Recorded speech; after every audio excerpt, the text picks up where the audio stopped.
Historia 1. El grito que se repite a la misma hora cada noche en el bosque de Colorado, Estados Unidos. Me llamo Sebastián, tengo 34 años y soy guía de montaña en una zona boscosa de Colorado, cerca de un pueblo pequeño llamado Fairplay. Llevo más de 10 años trabajando con grupos de campistas, exploradores y turistas que vienen buscando un poco de aire puro, alejados del bullicio de las ciudades. Siempre me consideré alguien escéptico, alguien que buscaba explicaciones lógicas a todo lo que veía. Pero lo que viví hace 2 años aún me persigue cada vez que cierro los ojos. Esa noche, lideraba un grupo de 5 personas, 2 parejas y un joven que había venido solo desde Texas. Íbamos a pasar 3 noches en un claro del bosque, donde suelo montar campamento. Es un lugar apartado, rodeado de pinos altos y niebla densa al amanecer. Llegamos temprano y todo transcurrió con normalidad durante el primer día. Fogata, historias, cena bajo las estrellas, nada fuera de lo común. Pero a las 03:07 de la madrugada, en punto, todos nos despertamos sobresaltados por un grito.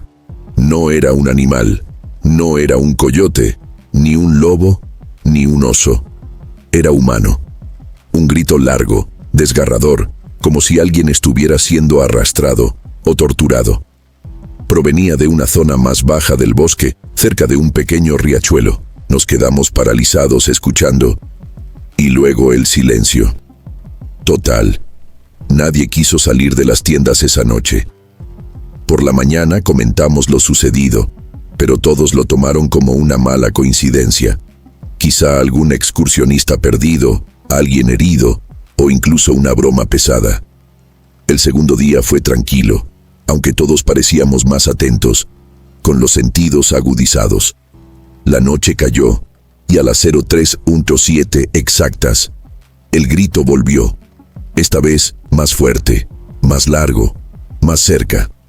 Algo no iba bien. Uno de los chicos, Tomás, quiso armarse de valor y caminar hacia el lugar de donde venía el sonido, pero lo convencimos de que era peligroso.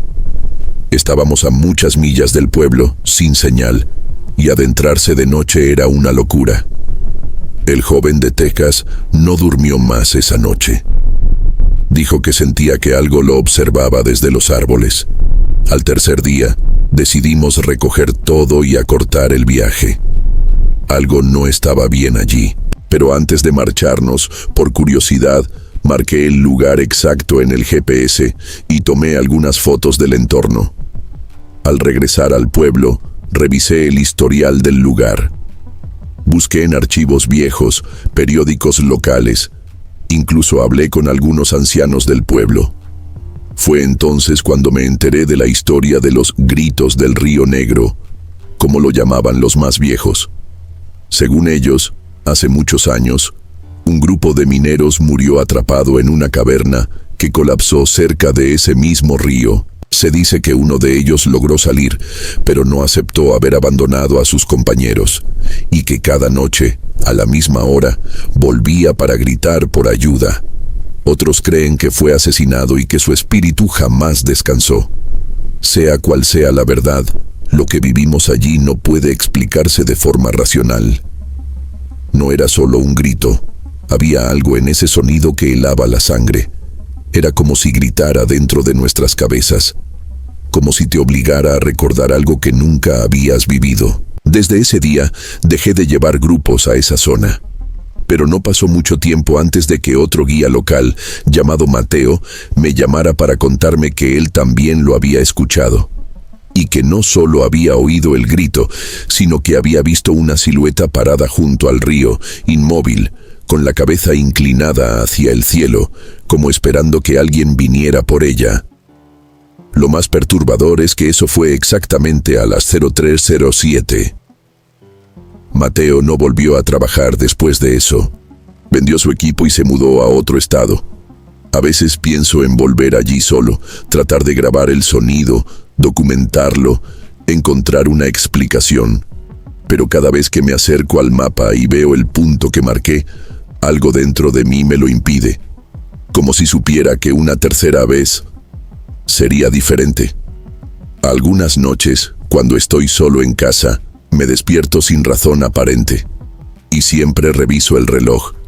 Y si veo que son las 03:06, empiezo a temblar.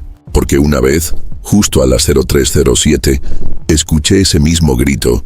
Pero no estaba en el bosque, estaba justo afuera de mi ventana. Historia 2.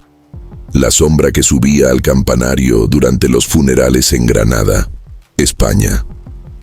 Me llamo Lorenzo, tengo 61 años y trabajé durante más de 3 décadas como sacristán en una iglesia antigua ubicada en las afueras de Granada.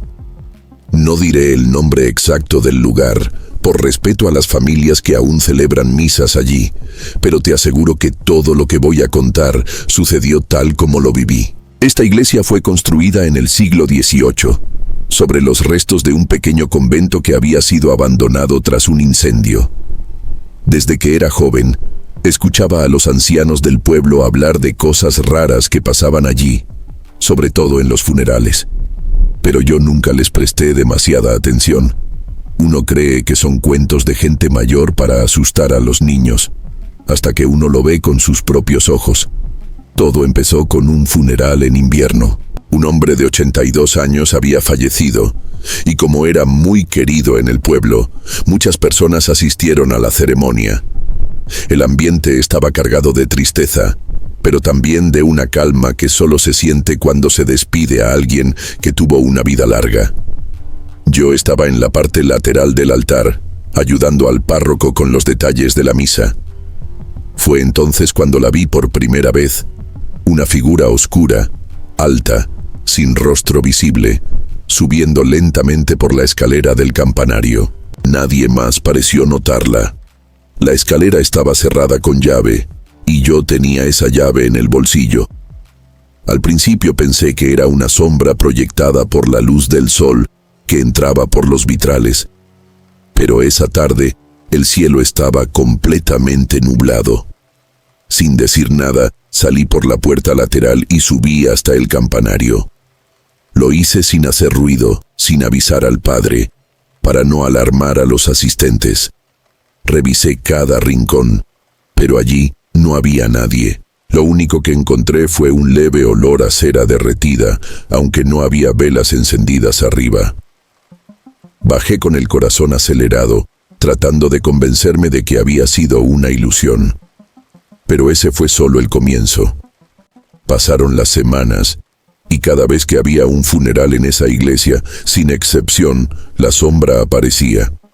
Siempre en el mismo momento, justo cuando el ataúd era rociado con agua bendita. Yo la veía desde abajo, en la parte interna de la torre, ascendiendo lentamente, como si se deslizara por los escalones. A veces parecía flotar. En otras ocasiones, su silueta se detenía a mitad de camino, como si observara a la familia desde lo alto. Intenté grabarla varias veces con mi teléfono, pero al revisar los videos, lo único que se veía era una distorsión leve en la imagen, como una interferencia. Nunca un cuerpo, nunca una forma concreta. Lo más inquietante era que, después de cada aparición, algo extraño ocurría en el campanario. Una campana se soltó sin explicación y cayó, rompiéndose al tocar el suelo del patio. En otra ocasión, el mecanismo de las campanas empezó a sonar solo, a mitad de la noche, sin que nadie hubiera tocado nada. Y una vez encontré en lo alto de la torre una mancha oscura en la pared, como si alguien hubiese apoyado las manos, pero estaban hacia arriba, como si esa cosa se hubiera trepado desde afuera. Hablé con el párroco, el padre Elías, un hombre mayor, callado, pero sabio. Me escuchó en silencio y no me trató de loco. Solo me dijo que yo no era el primero que lo veía. Me contó que años atrás, un monaguillo vio la misma sombra durante el entierro de un niño pequeño y que días después desapareció sin dejar rastro. Solo encontraron su sotana tirada en el campanario. El padre me pidió que no hablara con nadie del pueblo para no crear pánico. Acepté, pero cada nuevo funeral me hacía sentir más inquieto. Y lo peor vino una tarde de septiembre, cuando enterraban a una joven que había muerto en un accidente de moto. La iglesia estaba llena, pero la atmósfera era densa, pesada. Cuando el ataúd fue colocado frente al altar, la sombra apareció. Y esta vez no solo subió. Se detuvo en lo más alto del campanario, se giró lentamente y luego desapareció por completo. Minutos después, una de las asistentes, la abuela de la fallecida, se desmayó. Murió esa misma noche. Los médicos dijeron que fue por la impresión, pero yo supe que fue otra cosa. Sentí que aquella sombra no solo venía a mirar, sino a llevarse algo. Después de ese día, no volví a ser el mismo. Dormía mal, escuchaba pasos en el techo de la iglesia por las noches, sentía una presencia constante a mi alrededor. Llegué a encontrar puertas abiertas que yo mismo había cerrado con llave, vitrales empañados desde dentro y el eco de una respiración en lo alto de la torre. Lo hablé con otro sacristán de un pueblo cercano y para mi sorpresa, él también había oído de un caso similar. Una figura oscura que aparecía en campanarios antiguos, siempre durante funerales. Como si fuera un recolector de almas. Como si algo necesitara estar presente cada vez que alguien es despedido. Pensé en dejar el trabajo muchas veces, pero algo me ataba a ese lugar. Tal vez la costumbre, tal vez el miedo de que lo que fuera que habita en esa torre no quiera que me aleje. Hace pocos meses me jubilé. Ya no subo al campanario ni entro a la iglesia de noche. Pero aún paso por allí algunas tardes, cuando el sol se esconde detrás de las colinas, y en ciertas ocasiones, al escuchar el tañido de la campana que hoy funciona sola, me parece ver por un instante esa silueta negra, allí arriba, inmóvil, mirando hacia abajo. Si tú has asistido a un funeral en el que sentiste que algo más estaba presente, tal vez no estabas imaginando cosas. Tal vez esa sombra no pertenece solo a Granada. Tal vez va donde la muerte está cerca.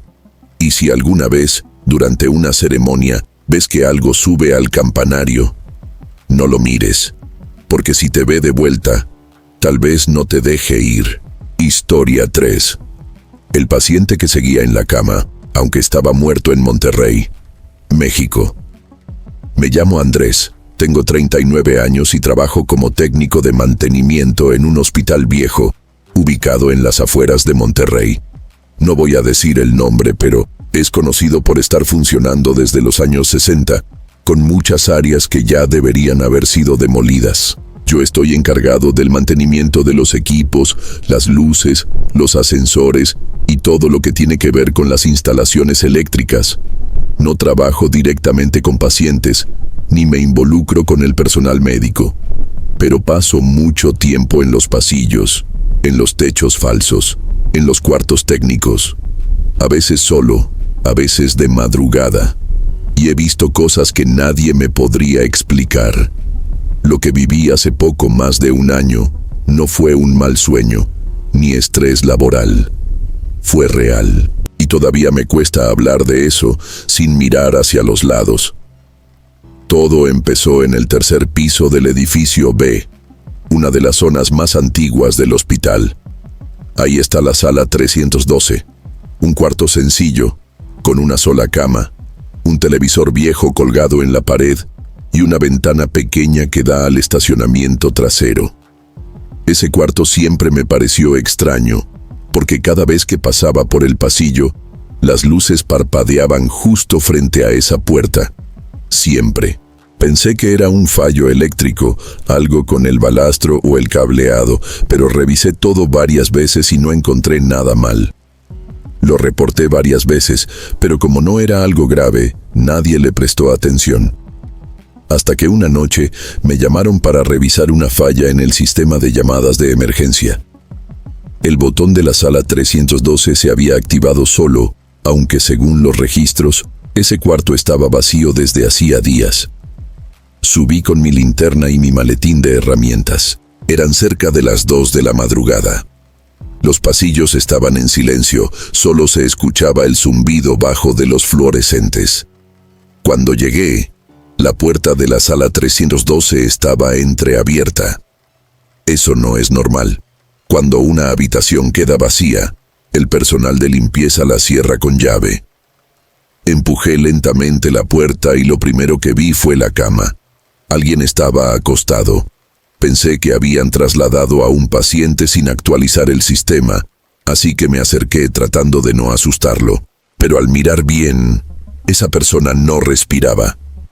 Era un hombre mayor, delgado, con los ojos cerrados y la piel pálida, casi grisácea. Tenía el brazo izquierdo colgando por un costado de la cama, y los dedos tocaban el suelo. Me paralicé. Sentí un frío en el estómago que no había sentido jamás. Retrocedí un par de pasos y fui hasta el escritorio de enfermería para preguntar si ese cuarto estaba ocupado. La enfermera me miró raro. Me dijo que no, que ese paciente había muerto 4 días antes y que su cuerpo ya había sido retirado por la funeraria. Volvimos juntos a la sala y no había nadie. La cama estaba vacía. Las sábanas aún olían a desinfectante. Yo no dije nada. No quería parecer loco. Esa misma semana, otro técnico, Jesús, vino a preguntarme si yo había tenido alguna experiencia rara en la 312. Le conté lo que vi, y su cara cambió por completo. Me dijo que algo parecido le pasó a él el mes anterior. Escuchó el sonido del monitor cardíaco dentro del cuarto, pero cuando entró, no había paciente ni equipo conectado. Solo la cama, vacía, pero con la sábana arrugada, como si alguien se hubiera levantado segundos antes. A partir de ese día, empecé a observar más. Me quedaba cerca del pasillo, revisando discretamente. Y casi siempre, entre las 2:50 y las 3:10 de la madrugada, la puerta se abría sola, muy despacio, como si alguien desde dentro empujara con la mano. A veces se escuchaban pasos suaves, como de alguien descalzo sobre el suelo. Una noche, dejé una cámara de seguridad oculta en el carrito de limpieza que se deja al final del pasillo. Grabé por 5 noches seguidas, las primeras 2 nada. En la tercera, vi claramente la figura de alguien acostado en la cama. No se movía, pero estaba allí. En la 4ª noche, la puerta se abrió sola y una sombra cruzó el umbral y desapareció hacia el fondo del cuarto. En la 5ª grabación, no hubo imagen, solo estática. Llevé las grabaciones a uno de los supervisores, pero cuando las reprodujimos en su computadora, los archivos estaban dañados. No había forma de abrirlos. Fue como si algo o alguien hubiera borrado las pruebas. Desde entonces, nadie quiere pasar cerca de la sala 312 en la madrugada. Incluso los camilleros hacen rodeos para no pasar por ese pasillo. Hace poco hablé con un viejo camillero que trabajó en los años 80. Me dijo que esa sala tiene historia. En ese mismo cuarto, en 1983, un paciente con esquizofrenia severa murió por sobredosis de medicamentos. Dicen que estuvo solo durante horas, agonizando sin que nadie lo escuchara, y que antes de morir, golpeó la pared con la cabeza hasta romperse el cráneo. Desde entonces, la sala fue escenario de múltiples muertes extrañas. Pacientes que dejaban de respirar sin razón aparente. Otros que aseguraban ver a un hombre parado junto a la cama durante la noche. Algunos incluso decían que alguien los tocaba mientras dormían. La dirección del hospital siempre lo manejó como coincidencias o alucinaciones, pero los que trabajamos ahí sabemos que hay algo más. Algo que se quedó atado a ese cuarto. Algo que no quiere irse. Yo mismo he soñado con ese hombre. Siempre lo veo acostado en la cama, mirándome con los ojos abiertos y la boca llena de sangre. A veces me despierto en medio de la noche y tengo la sensación de que alguien está acostado a los pies de mi cama. Solo me atrevo a encender la luz cuando estoy seguro de que no podré volver a dormir. Y no te voy a mentir, una vez encontré mi sábana arrugada, igual que en la sala 312. Si tú has trabajado en un hospital antiguo y sentiste que un paciente seguía allí, incluso después de haber muerto, no lo ignores. A veces la muerte no se lleva todo. A veces algo queda atrás, acostado, esperando volver a ser visto. Y si alguna vez entras a una sala vacía y ves la cama ocupada, no te acerques, porque algunos pacientes nunca se dan de alta. Historia 4. El tren que llegaba solo a la estación rural en Ohio, Estados Unidos. Me llamo Víctor, tengo 46 años y durante gran parte de mi vida trabajé como encargado de una pequeña estación ferroviaria abandonada en el interior de Ohio, cerca de un pueblo llamado MacArthur. Ese lugar, desde hacía décadas, ya no recibía trenes oficiales. La línea fue cerrada por falta de uso, y la mayoría de los empleados fueron trasladados o despedidos. Pero la estación, por alguna razón burocrática, seguía siendo parte del inventario estatal, y necesitaban a alguien que pasara 2 veces por semana para revisar el estado de la estructura, evitar que vagabundos se metieran y hacer reportes básicos. Ese era mi trabajo. Me pagaban poco, pero yo lo tomaba como una especie de retiro anticipado. Vivía solo, no tenía familia cercana, y ese lugar silencioso, con olor a madera húmeda y polvo viejo, me parecía más acogedor que cualquier oficina. Pero nunca imaginé que ese silencio escondería algo que cambiaría mi vida para siempre. Todo comenzó a principios de otoño. Una noche, recibí una llamada extraña de un hombre que se identificó como agente de seguridad de la central ferroviaria. Me preguntó si yo había reportado el paso de un tren antiguo por mi estación. Le dije que no, que allí no pasaba nada desde hacía años. Me respondió que, según los sensores de movimiento instalados en la línea, un convoy sin identificación había cruzado esa zona a las 3:17 a.m. Me pidió que lo vigilara, por si volvía a suceder. Pensé que era un error del sistema, o tal vez un tren de mantenimiento que no registraron bien. Pero esa misma noche, decidí ir a la estación y esperar. Llevé una silla plegable, mi linterna y un termo de café. Estaba completamente oscuro, solo el ruido lejano de los árboles moviéndose con el viento y el crujido del andén viejo bajo mis botas.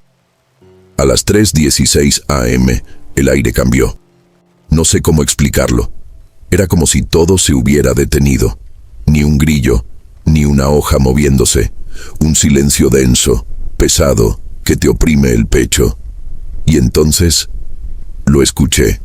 Muy lejos al principio, un sonido metálico, rítmico, como ruedas sobre los rieles. Pero no venía del horizonte, venía de la nada. Como si el tren hubiera aparecido de golpe, sin recorrer distancia. Vi luces, luz amarilla, vieja, parpadeando, y luego, entre la niebla que bajaba del bosque, el tren, antiguo, oxidado, largo, frenó despacio justo frente al andén. No había maquinista, no había nadie asomado. Las puertas de 2 vagones se abrieron solas. Un vapor espeso salió de su interior. No bajó nadie. No subió nadie, solo quedó allí, como esperando. No me atreví a moverme. Me quedé paralizado, observando. Tras algunos minutos, las puertas se cerraron solas, y el tren se puso en marcha, lentamente, hasta desaparecer entre la niebla, sin dejar sonido alguno. Al día siguiente, intenté reportarlo, pero nadie me creyó. Me dijeron que los sensores probablemente captaron un animal grande o que fue una interferencia. Pero esa imagen no se me fue de la cabeza. Volví a la estación las noches siguientes y todo parecía normal, hasta que llegó el martes. A las 3:17 a.m. exactamente, el tren regresó, igual que la vez anterior. Misma luz, misma secuencia. Puertas que se abren, silencio total, y luego se va. Me atreví a caminar hasta el borde del andén. El frío era insoportable, como si algo drenara el calor del aire. Cuando el tren se detuvo, sentí que alguien o algo me miraba desde dentro. Pero no podía ver rostros, solo sombras en los asientos, movimientos lentos, manos apoyadas en los cristales, pero las manos estaban al revés, con los dedos hacia abajo. A partir de ese día lo vi cada martes, sin falta. Algunas veces más largo, otras más corto, pero siempre con la misma rutina. Intenté grabarlo con mi celular. La imagen quedaba negra, el audio distorsionado. Una vez traje una vieja cámara análoga. Al revelar la película, solo había una mancha blanca, como si la luz del tren hubiera quemado el negativo. Empecé a obsesionarme. Hablé con ancianos del pueblo y uno de ellos me contó que, hace muchos años, un convoy descarriló cerca de esa estación. Iban trabajadores migrantes a los campos del norte. Nadie supo cuántos murieron realmente. El tren cayó por un barranco y los cuerpos fueron arrastrados por el río. Dicen que no todos fueron encontrados y que el tren fue reparado y devuelto a las vías, pero nunca más fue el mismo. Desde entonces, los martes, algunos decían escuchar el silbato a lo lejos, aunque no hubiera ningún viaje programado. Yo pensé que eran leyendas, hasta que una noche me acerqué demasiado. Me subí al primer escalón del vagón. El aire era irrespirable. Olía a tierra húmeda, a metal viejo y a algo más, algo podrido, como carne encerrada durante semanas. Escuché susurros, muchos, en idiomas que no entendía. Alguien tocó mi brazo desde adentro. Frío, húmedo. Me bajé de un salto y corrí hasta mi camioneta. Desde entonces no he vuelto a acercarme. Solo observo desde lejos. Pero ya no estoy solo. Otros empezaron a verlo. Un joven que pasaba en bicicleta lo vio. Un campesino que cruzaba la vía lo escuchó. Y una señora del pueblo asegura haber visto a su esposo fallecido, sentado en el último vagón, con la misma ropa con la que lo enterraron. No sé si ese tren viene a buscar a los que se quedaron atrapados entre este mundo y el otro. No sé si alguna vez va a detenerse para llevarse a alguien más. Pero sé que no es parte de nuestro tiempo. Es una especie de cicatriz, una herida abierta en el pasado. Un eco que no deja de repetirse. Si alguna vez viajas por una carretera rural en Ohio y ves una estación abandonada, no te detengas. No te acerques si escuchas un tren que no debería estar ahí, porque si subes, puede que ya no bajes. Historia 5. El eco que contestaba mis pensamientos en una caverna de Navarra, España. Me llamo Darío, nací en Zaragoza, pero hace algunos años me mudé a un pequeño pueblo en Navarra llamado Itzalle, a menos de 1 hora de la frontera con Francia. Me instalé allí para desconectarme del ritmo de la ciudad y escribir, ya que soy periodista y colaboro con algunas revistas de turismo y exploración. Siempre me atrajeron los lugares olvidados, los senderos poco transitados y especialmente las cavernas. Desde joven sentí una extraña fascinación por los ecos. De niño, pasaba horas gritando dentro de túneles y esperando que el sonido regresara a mí como una especie de confirmación de que estaba ahí, de que mi voz tenía poder. Lo que nunca imaginé es que alguna vez ese eco respondería a algo que yo jamás dije. Había escuchado hablar de una red de cuevas cerca de Itzalle, conocidas entre los lugareños como las Garras del Diablo. Un nombre que muchos repetían con nerviosismo, como si fuera una broma que nadie se atrevía a contar completa. Según la gente del pueblo, esas cuevas eran peligrosas. Decían que varios excursionistas se habían perdido en los últimos años y que algunos aparecían horas después en lugares lejanos, sin recordar cómo habían salido. Otros nunca regresaban. Me pareció una leyenda típica de pueblo pequeño, hasta que un anciano llamado Olegario me dijo algo que me hizo dudar. Allí no se escucha tu voz, se escucha otra que te la roba, me dijo con la mirada fija, como si reviviera algo. Una tarde, Sin avisar a nadie, decidí explorar por mi cuenta. Caminé unas 2 horas por un sendero empedrado que se adentraba en el bosque hasta que encontré la entrada de la cueva. Estaba parcialmente oculta por la vegetación, pero el arco de piedra húmeda y las marcas negras en la roca me confirmaron que era el lugar. Me coloqué el casco con linterna, preparé la grabadora de voz y comencé a descender. La primera parte era amplia, silenciosa.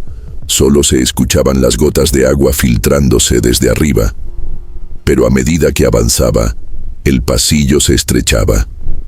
Las paredes se volvían más rugosas, el aire más denso. No había rastro de animales, ni murciélagos, ni insectos, solo un silencio que te presionaba los tímpanos. Probé mi voz. Dije, hola, en voz alta, y el eco volvió.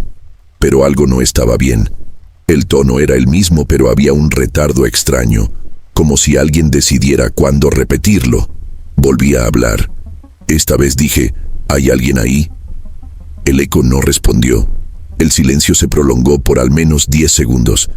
Y entonces, en un susurro tenue como arrastrado por el viento, escuché, sí. Me quedé inmóvil.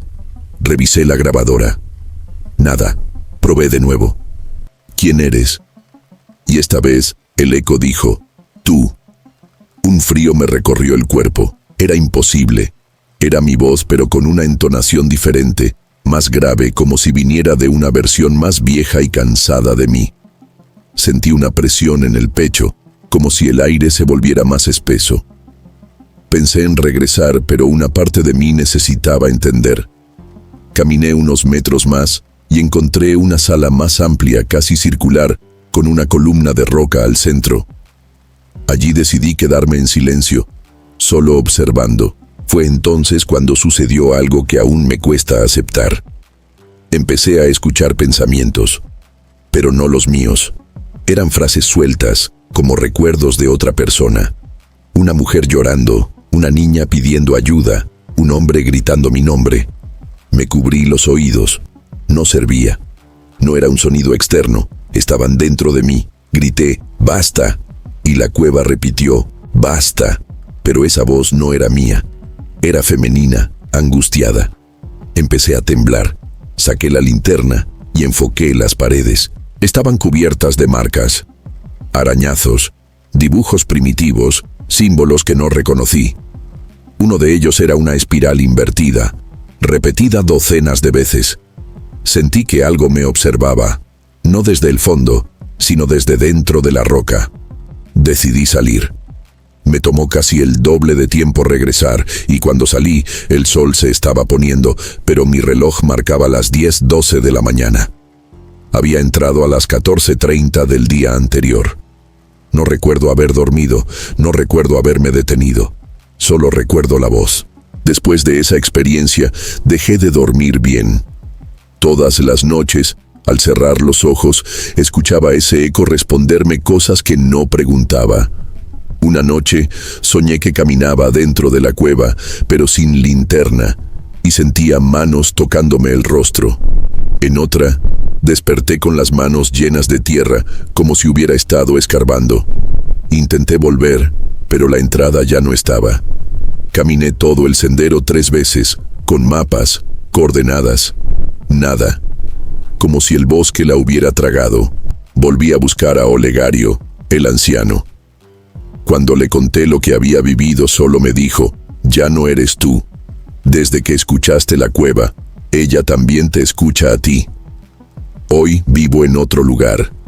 Me alejé de Navarra, cambié de teléfono, de rutina, de todo. Pero cada vez que estoy en una habitación cerrada, a oscuras, el eco vuelve. No con mi voz, sino con palabras que no he dicho, pensamientos que aún no he tenido. Como si algo estuviera dentro de mí, repitiendo lo que aún no he pensado. A veces me convenzo de que fue una alucinación, de que pasé demasiado tiempo solo. Pero entonces, alguien me llama, y escucho mi voz respondiendo desde otra habitación. Sé que no hay nadie allí, sé que no soy yo, Pero el eco nunca miente, solo repite lo que escucha, o lo que quiere que escuches. Historia 6. El columpio que no dejaba de moverse en el patio de la escuela de Chihuahua, México. Me llamo Rosa María, soy profesora jubilada, y pasé gran parte de mi vida dando clases en una escuelita rural ubicada en un pueblo al norte de Chihuahua, un lugar tranquilo, con menos de 1000 habitantes, donde todos se conocen por nombre y apellido. La escuela se llamaba Benito Juárez, y aunque era pequeña tenía un patio enorme, rodeado de árboles viejos, con un par de columpios oxidados al fondo. Allí trabajé más de 25 años, y aunque viví muchas cosas lindas con mis alumnos, hay una en particular que aún hoy, a mis 68 años, me persigue como una sombra. Todo comenzó en la temporada de invierno de 1997. Las temperaturas eran muy bajas ese año, y varios padres preferían mantener a sus hijos en casa cuando el viento soplaba fuerte. En esa semana, recuerdo que solo asistieron unos pocos niños y los recreos eran cortos, casi siempre dentro del aula. Pero una mañana, cuando salimos al patio, noté algo extraño. Uno de los columpios se movía solo. No había viento, nada. El otro permanecía quieto. Pensé que quizá algún niño lo había empujado antes de que saliéramos, pero lo curioso fue que siguió balanceándose durante varios minutos, sin detenerse, con el mismo ritmo constante, como si alguien invisible estuviera jugando. Al día siguiente ocurrió lo mismo, y al otro también. Al principio no dije nada, pero varios alumnos comenzaron a comentarlo. Uno incluso dijo que había visto una niña sentada ahí, vestida de blanco, con trenzas y la cara tapada por el cabello. Pensé que se trataba de imaginación infantil, influenciada por alguna historia local o por el frío. Pero los comentarios aumentaban. Una tarde, mientras recogía mis cosas, me asomé por la ventana del aula y vi claramente cómo el columpio se movía. Solo uno, con un vaivén perfecto. No había nadie alrededor. Fue entonces cuando empecé a preocuparme. Hablé con el director, don Álvaro, un hombre escéptico y serio. Me dijo que ya antes se habían escuchado cosas raras en esa zona del patio. Algunos maestros viejos contaban que, en los años 70, una niña murió allí. Dicen que se escapó de su casa por la noche y vino a la escuela a jugar sola, y que al subirse al columpio, la cuerda se rompió y cayó de cabeza contra una piedra. Murió instantáneamente. Su nombre era Emilia. Yo nunca había escuchado esa historia, pero desde ese día empecé a observar todo con más atención. Una semana después, la cosa se volvió más oscura. Una alumna mía, María Fernanda, se quedó después de clases porque su madre se retrasó. Mientras esperábamos juntas, decidió salir al patio. No pasaron ni 3 minutos cuando la oí gritar. Corrí hacia ella y la encontré llorando, temblando, diciendo que la niña le había hablado. Le pregunté qué le había dicho y me respondió, dijo que ya no quiere estar sola, que me siente con ella. Esa noche no pude dormir. Llamé a la madre y le conté lo sucedido. Al día siguiente, la niña no fue a clases. Y luego de eso, varias otras comenzaron a decir que soñaban con una niña que las invitaba a jugar al columpio, pero que no las dejaba irse, que lloraba si intentaban marcharse. Una incluso amaneció con moretones en los brazos, como si alguien la hubiera sujetado con fuerza. Pedimos ayuda a un sacerdote del pueblo para bendecir el lugar. Vino, rezó, roció agua bendita en el patio y colocó una pequeña cruz cerca del árbol más viejo. Durante algunos días, todo pareció calmarse. Los columpios estaban quietos. No hubo más comentarios ni sueños. Pero una mañana de lunes, cuando llegué temprano a preparar la clase, encontré una pequeña flor blanca justo debajo del columpio que siempre se movía. Una flor fresca, recién cortada. Nadie del personal la había puesto allí. Pregunté a los alumnos, a los padres. Nadie supo nada. Esa misma noche, don Álvaro, el director, sufrió un accidente en carretera. Murió en el acto. Lo extraño fue que, según los paramédicos, la última llamada registrada en su celular fue a las 03:33 de la madrugada, al número de la escuela. Pero la escuela no tiene línea activa a esa hora. De hecho, se corta por completo a las 9 de la noche. Nadie pudo explicarlo. Después de su muerte, todo empeoró. Los columpios comenzaron a moverse en la madrugada. Los vecinos que vivían cerca dijeron escuchar risas infantiles después de la medianoche. Risas solas, en un patio vacío. Una mujer incluso afirmó haber visto una figura pequeña correr entre los árboles a las 2 de la mañana, como si estuviera jugando a las escondidas. Llegó un punto en que decidieron cerrar el acceso al patio. Lo cercaron con malla metálica, pero el columpio seguía moviéndose.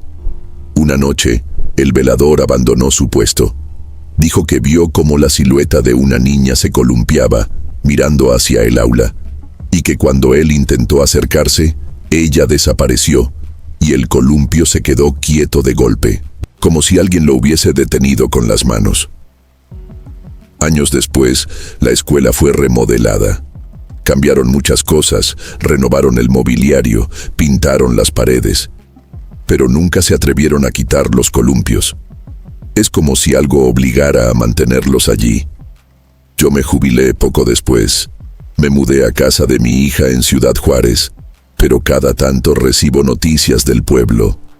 Me dicen que los columpios aún están, que a veces, cuando los niños juegan cerca, sienten como si alguien más los estuviera empujando, aunque no haya nadie detrás. Una maestra nueva me escribió una carta una vez. Me dijo que encontró una nota dentro de su escritorio. Una hoja doblada, escrita con lápiz, con letra infantil.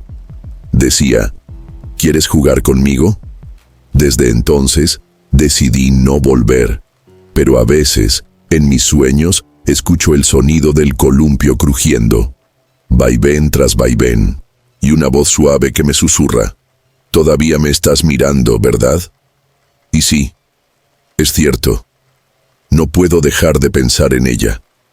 La niña del columpio, la que nunca dejó de esperar a alguien que jugara con ella, para siempre. Historia 7. La mujer que se sentaba a rezar en la banca del cementerio en Detroit, Estados Unidos. Me llamo Tomás Ramírez. Soy vigilante nocturno y por más de 15 años trabajé haciendo rondas de madrugada en distintos cementerios del estado de Michigan. Pero lo que viví durante los 3 años que estuve asignado al cementerio Mount Olivet en Detroit cambió mi forma de ver la noche para siempre. No soy de los que creen fácilmente en cosas raras, mucho menos en fantasmas. Antes de todo esto, me burlaba de los compañeros que contaban historias de apariciones o voces del más allá. Pensaba que eran cosas de gente sugestionada. Pero en ese cementerio hay algo que no se puede explicar. Algo que me hizo dudar de todo. El Mount Olivet es uno de los cementerios más grandes de la ciudad. De día, parece un lugar pacífico, con árboles altos, césped bien cuidado y lápidas antiguas que datan de principios del siglo pasado. Pero de noche, se transforma. El silencio se vuelve pesado. Hay zonas donde ni el viento se atreve a soplar. Y en una de esas zonas, justo frente a la sección 23B, donde están enterradas muchas familias mexicanas que llegaron en los años 50, hay una banca de hierro negro, medio oxidada, que siempre me generó una sensación extraña. Desde mi primer mes en ese lugar, noté algo raro con esa banca. Todo empezó una noche de invierno, cuando la temperatura bajó a -5 grados. Hacía tanto frío que apenas podías respirar sin que el vapor saliera denso por la boca. Mientras hacía mi ronda, vi algo que me detuvo en seco. Una figura sentada en la banca.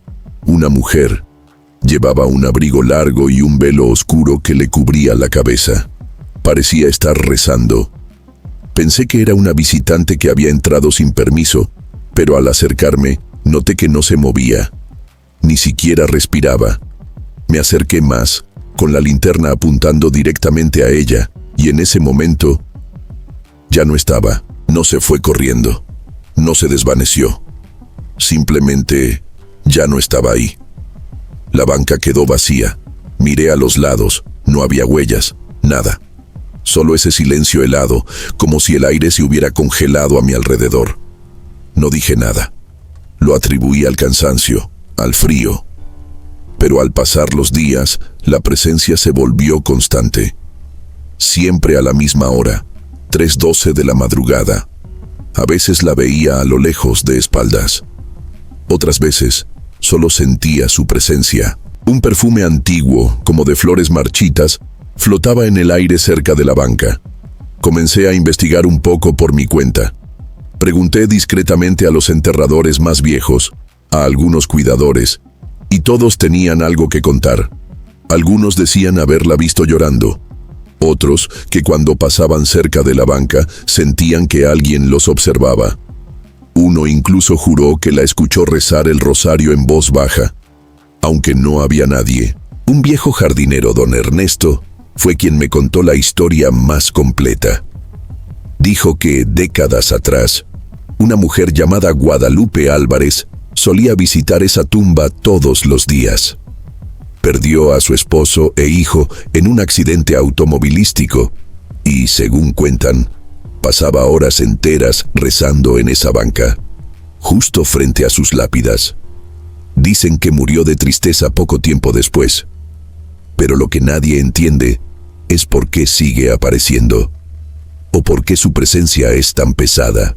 Don Ernesto me advirtió: si la ves, no le hables, no le devuelvas la mirada, solo sigue caminando. No seguí su consejo. Una madrugada, reuní valor y me acerqué más de lo debido.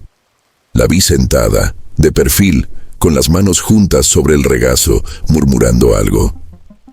Me planté frente a ella y dije: «Señora, no puede estar aquí a estas horas». No levantó la cabeza, solo susurró: «No me dejes sola».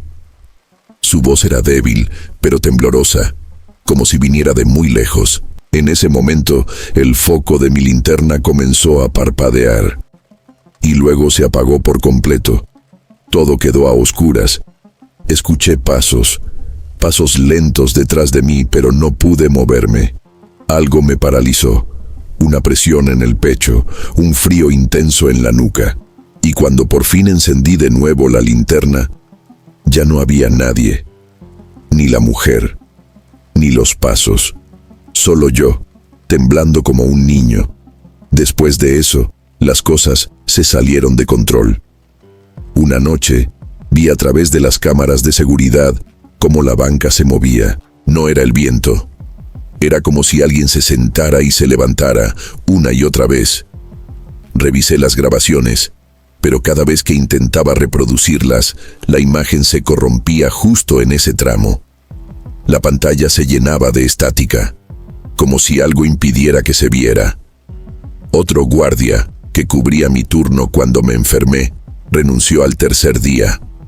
Dijo que escuchó a una mujer llorar detrás de él, y cuando volteó, solo encontró una estampita del niño Jesús sobre la banca, una que luego desapareció. Empecé a tener pesadillas, siempre eran iguales. Soñaba con la banca, sola en medio del cementerio, y la mujer sentada, repitiendo una oración en bucle. Cuando me acercaba, me tomaba de la mano y sus ojos no tenían pupilas, eran completamente blancos, como los de alguien que lleva mucho tiempo bajo tierra. Intenté cambiar de ruta, evitar ese sector durante mis rondas, pero no servía de nada. A veces la encontraba en otros puntos. Una vez, al llegar a la pequeña capilla del cementerio, la vi parada junto al altar. Otra, junto a la caseta de herramientas, como si supiera que la estaba evitando. Ya no parecía estar atada solo a la banca. Era como si me siguiera, como si supiera mi nombre. Fui a una iglesia. Le conté todo al padre Benito, que me dijo que había escuchado de almas atrapadas, pero que muy pocas se manifestaban con tanta claridad. Me bendijo, me dio un rosario y me recomendó alejarme del lugar. Le hice caso. Renuncié. Pensé que todo terminaría ahí, pero me equivoqué. 2 semanas después de dejar el trabajo, una noche cualquiera, salí a caminar por mi vecindario para despejarme. Pasé frente a un parque abandonado, y allí, en una banca vieja y descuidada, vi una silueta. Una mujer. La misma postura, las manos juntas, el mismo velo cubriéndole el rostro. Corrí. Me encerré en casa. Pero desde entonces, sé que no se quedó en el cementerio. Sé que me sigue. Que la banca puede aparecer en cualquier parte. Cada madrugada a las 3:12 escucho un leve murmullo bajo mi ventana. Una oración apenas audible. Sé que está allí esperando. Y yo ya no rezo. No hablo. No respondo. Porque sé que si le contesto, si me siento junto a ella, jamás volveré a levantarme. Historia 8. El reloj que marcaba otra hora en la morgue de Zaragoza, España. Me llamo Javier. Trabajé durante 9 años como técnico forense en una pequeña morgue ubicada en las afueras de Zaragoza, cerca del barrio de Torrero. Aunque muchos piensen que lo más perturbador de este trabajo es ver cuerpos sin vida todos los días, lo que realmente te marca son los silencios. Ese silencio absoluto, pesado, que habita en los pasillos fríos, donde el tiempo parece haberse detenido. Pero en esa morgue, el tiempo no solo se detenía, también se desviaba, especialmente en la sala número 3. Recuerdo con claridad la primera vez que noté algo extraño. Era una mañana como cualquier otra. Entré a la sala 3 para preparar el cuerpo de un hombre de unos 60 años que había fallecido por causas naturales. Todo parecía normal, excepto por un detalle que no pude ignorar. El reloj de pared marcaba las 04:17, aunque eran poco más de las 09:00 de la mañana. Pensé que las pilas se habían agotado, así que tomé una silla, lo bajé, y al revisarlo, noté que aún funcionaba. El segundero se movía, pero lo hacía de forma errática. 2 segundos normales, uno rápido, uno que parecía retroceder. Lo dejé sobre una mesa de acero inoxidable y continué con mi labor, sin darle mucha importancia. Pero al día siguiente, el reloj volvió a estar colgado en la pared, marcando una hora diferente, siempre con un desfase de exactamente 5 horas y 3 minutos. No podía ser una coincidencia. Pregunté a mis compañeros si alguien lo había colgado otra vez, pero todos negaron. Uno incluso me dijo que ese reloj había sido retirado hacía años, luego de que varias personas se quejaran de que desestabilizaba el ambiente. No entendía a qué se refería hasta que empecé a pasar más tiempo solo en esa sala. A diferencia de las otras dos, la sala 3 siempre tenía una sensación distinta. El aire era más denso. Las luces fluorescentes parpadeaban con más frecuencia y el frío era más agudo, incluso con el termostato marcando la misma temperatura. Había un zumbido leve, como una vibración constante, apenas perceptible, pero suficiente para inquietarte después de unos minutos. Algunos forenses evitaban usar esa sala. Decían que les provocaba mareos o que tenían sueños extraños después de pasar demasiado tiempo allí. Yo me lo tomaba con humor. Al principio, incluso bromeaba con que el reloj tenía su propio uso horario fantasma. Pero con el tiempo, empecé a notar que los sucesos coincidían con la hora que ese reloj marcaba, no con la real. Me explico. Una madrugada, llegó el cuerpo de una joven que había sido víctima de un atropello. Mientras le hacía el registro inicial en la sala 1, noté que su mano se movió levemente. Me sobresalté, pero lo atribuí a un reflejo post-mortem. Al revisar la hora en el acta de ingreso, vi que el cuerpo había sido trasladado a la morgue a las 03:12. Cuando miré el reloj de la sala 3 más tarde, marcaba esa hora exacta. Me heló la sangre. Comencé a llevar un registro secreto. Anotaba la hora que ese reloj mostraba cada día y los sucesos inusuales que ocurrían. Ruidos de pasos en pasillos vacíos, cajones que se abrían solos, voces que salían de los intercomunicadores apagados. Y siempre, la hora coincidía con algún evento inexplicable. Una noche, mientras trabajaba solo, escuché el sonido del ascensor antiguo que daba a la sala 3. Me acerqué, pero no había nadie. Sin embargo, las puertas estaban abiertas, y en el piso del ascensor había una marca de huellas húmedas, como si alguien recién salido de una ducha hubiera entrado. Seguí las huellas que llevaban directo a la sala 3, y allí estaba el reloj, marcando 02:44. La misma hora que había soñado la noche anterior. En mi sueño, una mujer con el rostro completamente cubierto por vendas me susurraba esa misma hora al oído, una y otra vez. Hubo una semana particularmente oscura. 3 cuerpos llegaron en menos de 48 horas. Accidentes, suicidios, una muerte súbita. Todos fueron ubicados, por falta de espacio, en la sala 3. Y durante esos días, las luces dejaron de funcionar correctamente. Se encendían solas, a cualquier hora. La electricidad fallaba. Los sistemas informáticos registraban entradas que nadie había hecho. El vigilante nocturno renunció tras asegurar que vio a alguien dentro de la sala cuando no había nadie en el edificio.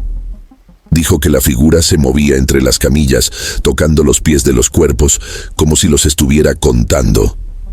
Una madrugada, mientras revisaba papeles en mi oficina, escuché cómo alguien tocaba la puerta de la sala 3. Golpes suaves, constantes. Fui a ver quién era, pero al abrir, no había nadie. Solo el reloj, girando sus agujas hacia atrás. Sí, como si el tiempo se estuviera revirtiendo. Lo observé con atención. No eran fallas mecánicas, era intencional. Se movía con una precisión que ningún reloj descompuesto tendría. Me quedé allí, parado, mirando cómo retrocedía minuto a minuto, hasta detenerse en las 0006. En ese mismo instante, todas las puertas de las cámaras frigoríficas se abrieron al mismo tiempo. El sonido metálico me hizo saltar hacia atrás. No había corriente de aire, nadie más en el edificio. Era como si algo invisible hubiera decidido que era hora de despertar. Desde entonces, comencé a notar que los cadáveres en esa sala presentaban detalles extraños. Dedos con moretones que no estaban en los informes. Ojos que parecían levemente abiertos al día siguiente. Una vez, un cuerpo apareció con una nota escrita a mano entre los pliegues de su bata. Decía, «Aún no me toca». Ninguno de nosotros escribió eso. Nadie lo había visto al ingresarlo. Y no había tinta ni papel similar en todo el edificio. Llegué al límite cuando, una noche, mientras revisaba los informes en mi escritorio, vi por la cámara de seguridad un reflejo humano en la sala 3. Una mujer de cabello largo, vestida de blanco, parada frente al reloj, con la cabeza inclinada. Sus labios se movían, pero no salía sonido alguno. De repente, levantó la mirada y me miró directo a través del monitor. La imagen se volvió negra. Nunca volví a ver esa grabación. El sistema se reinició y el archivo fue corrompido por completo. Renuncié 2 semanas después. Nadie entendía mis razones. Inventé una excusa médica, pero la verdad es que ese lugar se estaba tragando partes de mí que ya no recuperaría. A veces en casa despierto a las 04:17 sin motivo, siempre la misma hora. Y cuando eso pasa, siento que alguien está parado junto a mi cama. No lo veo, pero lo sé. El tiempo en la sala 3 no solo estaba roto, estaba marcado por otra cosa, algo que no seguía las leyes del mundo, algo que no quería ser olvidado. Historia 9. La puerta que se cerraba sola en la biblioteca de Mérida, México. Me llamo Martín, nací y crecí en Mérida, Yucatán, y durante 14 años trabajé como encargado nocturno en una antigua biblioteca del centro histórico. muy cerca del barrio de San Juan. El edificio de estilo colonial fue construido a mediados del siglo XIX y había servido antes como casa de una familia española, luego como seminario y finalmente como biblioteca pública. Aunque para muchos era un sitio de cultura y estudio, para mí, ese lugar tenía otra cara.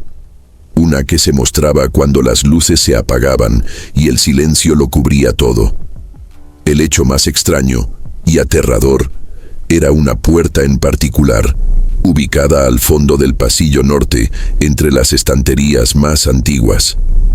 Una puerta pesada, de madera tallada, que se cerraba sola. Siempre, a la misma hora. Cuando comencé a trabajar allí, pensé que eran simples cuentos de los empleados más viejos. Me advertían: si escuchas la puerta cerrarse a las 2:33, no vayas. Yo me reía.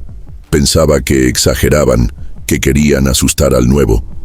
Pero todo cambió después de la tercera noche. Estaba solo en la sala de lectura principal, organizando algunos periódicos viejos, cuando escuché un golpe seco.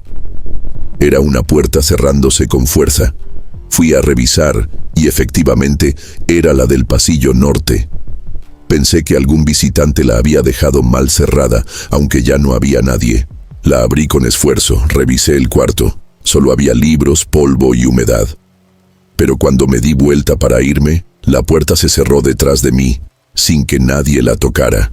Y lo más extraño, mi reloj marcaba exactamente las 2:33. A partir de esa noche, comencé a prestarle atención. Siempre lo mismo, siempre esa puerta. Aunque la dejara trabada con una cuña de madera o incluso con una silla, a las 2:33 se soltaba, se abría lentamente con un chirrido seco, y luego se cerraba de golpe, como si algo invisible se asegurara de dejarla cerrada. Intenté grabarlo con mi celular, pero los videos salían borrosos o con interferencias. Una vez, la grabación duró exactamente 1 minuto y 33 segundos, y luego se cortó sin explicación. Con el tiempo, empecé a notar que no era solo la puerta. En esa sección de la biblioteca, algo más se movía. Algunos libros aparecían fuera de su lugar. Había huellas de manos pequeñas marcadas en el polvo de los estantes, como si un niño hubiera estado tocando todo, aunque ese cuarto siempre estaba cerrado al público. Los sensores de movimiento de esa ala se activaban solos, registrando pasos. Y una madrugada, escuché risas infantiles, muy suaves, que venían del fondo del pasillo, justo antes del golpe seco de la puerta. Esa fue la primera vez que sentí miedo real. Un miedo profundo, visceral. Me quedé paralizado sin saber si debía correr o quedarme quieto. Lo único que hice fue cerrar los ojos y rezar. Un día, hablando con doña Ramona, una bibliotecaria ya jubilada, le conté lo de la puerta. Ella me miró con una seriedad que nunca había visto. Me dijo: esa biblioteca guarda penas muy viejas, hijo. En ese cuarto murieron 2 niños en los años 40, cuando esto era aún un orfanato temporal durante una epidemia de fiebre amarilla. Los encerraron allí por error, pensando que tenían síntomas. Nadie los volvió a ver. Dicen que murieron de hambre o de miedo. Me quedé helado. Nadie me había hablado de eso antes. Investigué en los archivos locales y encontré una mención en un periódico de 1942. 2 menores desaparecidos en el antiguo seminario de San Juan. No se hallaron los cuerpos. Nunca los buscaron en esa sala. Las manifestaciones comenzaron a intensificarse. A veces, al caminar por los pasillos, sentía una brisa helada pasar junto a mí, aunque las ventanas estuvieran cerradas. Oía susurros al oído, frases ininteligibles, como murmullos entre estantes. Una madrugada, mientras limpiaba las mesas, noté que en una de ellas alguien había escrito con lápiz: «Estamos aquí». Nadie más tenía acceso esa noche, y al intentar borrar la frase, El borrador se deshacía como ceniza. Pero lo más perturbador ocurrió una noche de tormenta. Estaba solo, como siempre, cuando hubo un corte de luz. Me dirigí al cuarto de los fusibles, que estaba justo después de la puerta del pasillo norte.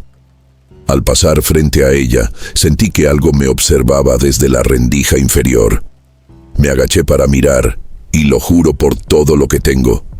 Vi un ojo infantil, pálido, fijo, que me miraba sin parpadear. Grité, me levanté de golpe y salí corriendo del edificio. No regresé por 3 días. Cuando volví, el director me dijo que las cámaras de seguridad me habían grabado hablando solo esa noche. Según él, estuve frente a la puerta casi 5 minutos, murmurando cosas sin sentido. Le pedí que me mostrara el video, pero misteriosamente el archivo estaba dañado. Una vez más.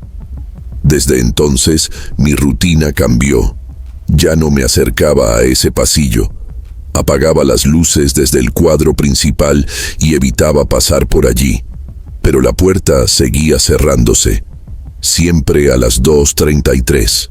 Incluso los vecinos de la cuadra decían que a veces veían luces encenderse y apagarse solas, o escuchaban el sonido de la puerta desde la calle. Algunos pensaban que era el viento.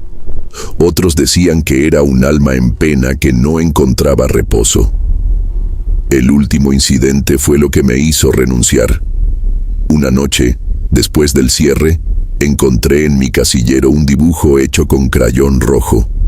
Era la figura de una puerta y 2 niños parados junto a ella, sin rostros, solo con ojos negros, completamente llenos.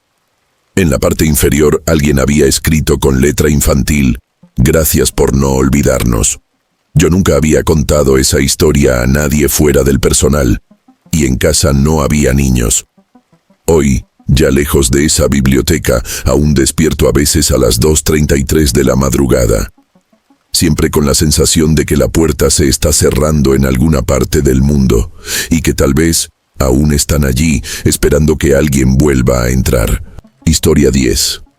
El ascensor que mostraba otro edificio desde dentro en San Francisco, Estados Unidos. Me llamo Esteban. Tengo 41 años y trabajo como técnico en sistemas de seguridad para edificios comerciales en San Francisco, California.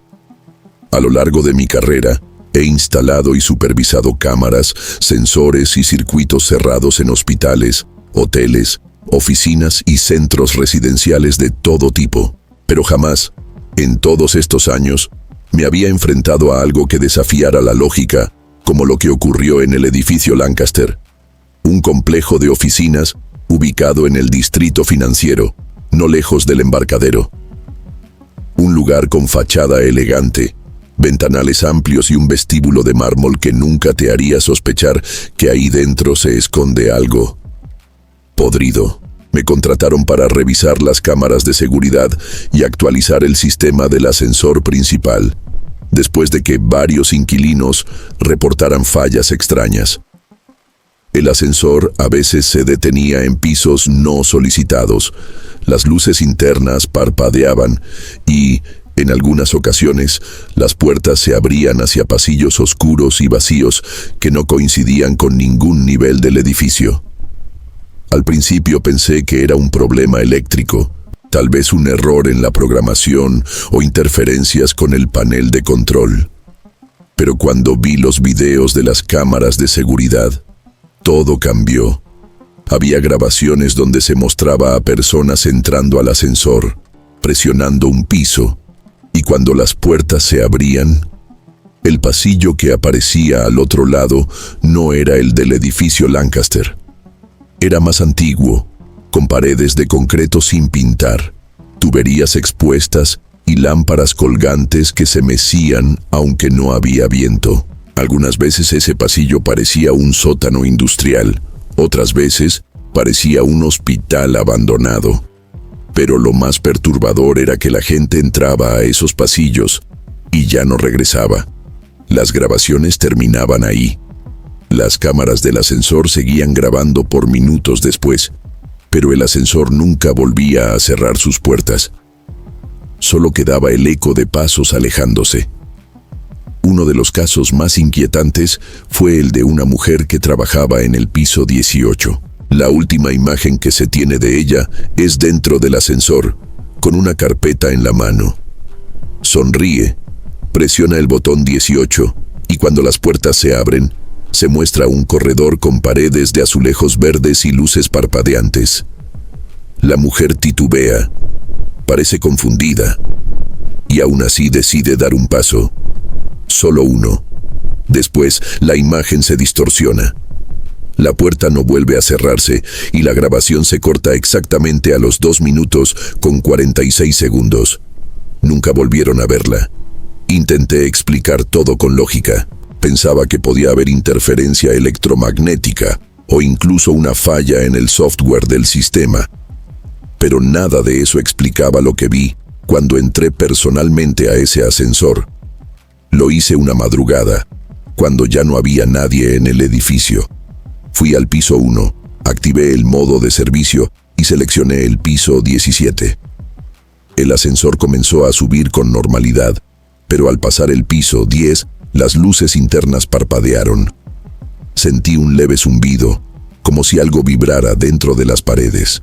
Luego, una ráfaga de aire helado cruzó por mis piernas, y de pronto, el ascensor se detuvo en el piso 12. Pero lo raro es que el botón del 12 nunca lo presioné, y además, ese nivel estaba sellado desde hace años, según los planos del edificio. Las puertas se abrieron lentamente. Lo que vi fue un pasillo oscuro, iluminado solo por una lámpara fluorescente rota que parpadeaba.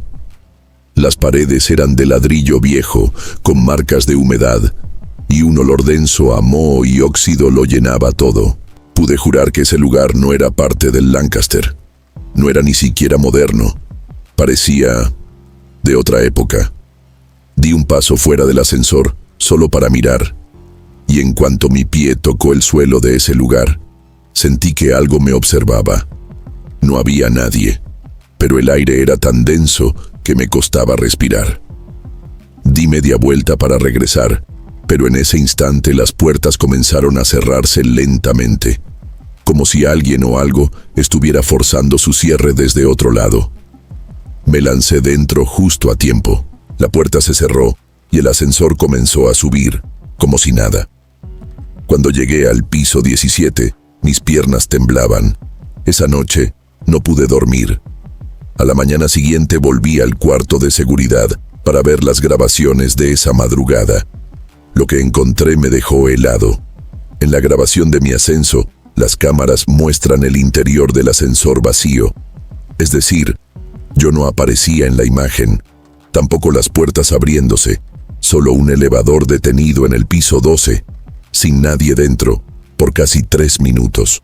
Después de ese día, comencé a hacer pruebas. Volví con un colega y tratamos de forzar el ascensor para detenerse en el piso 12 de nuevo, pero nunca lo logramos. En cambio, una noche en la que hicimos una prueba en modo manual, las puertas se abrieron sin que tocáramos ningún botón, y del otro lado vimos un largo pasillo con sillas metálicas alineadas contra la pared. Una especie de sala de espera. En el fondo, una figura borrosa. No sabría decir si era un hombre o una mujer, pero estaba de pie, muy quieta, mirando en dirección al ascensor. Mi colega comenzó a hiperventilar y presionó todos los botones a la vez. Las puertas se cerraron y ninguno de los dos quiso volver a hablar de eso.